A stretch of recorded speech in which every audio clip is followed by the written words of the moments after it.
आज आपण घरच्या घरी कस्टर्ड पावडर कशी बनवायची ते बघणार आहोत। त्यासाठी आपण इथे साखर घेतलेली आहे अर्धा कप।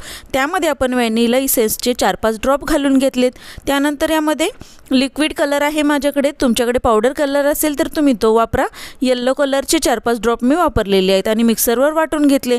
त्यानंतर यामध्ये 1 चमचा मिल्क पावडर आणि 1 चमचा कॉर्नफ्लोअर घालायचा आणि पुन्हा एकदा मिक्सरवरून वाटून घ्यायचं आहे आणि मस्त अशी आपली होममेड कस्टर्ड पावडर रेडी झालेली आहे। बाजारातून विकत आणण्यापेक्षा जेव्हा आपल्याला हवी त्यावेळी तुम्ही अशा प्रकारची कस्टर्ड पावडर बनवू शकता आणि वेगवेगळे पदार्थ यापासून तयार करू शकता आणि यापासूनच मस्त असा कस्टर्ड मिल्कशेक सुद्धा खूप सुंदर आणि टेस्टी लागतो। आपण आता इथं अर्धा कप दूध घेतले, त्यामध्ये 2 चमचे कस्टर्ड पावडर मिक्स करून बघणार आहोत। मस्त असा येलो कलर येतोय आणि खूप छान अशी वास सुद्धा खूप सुंदर येतोय।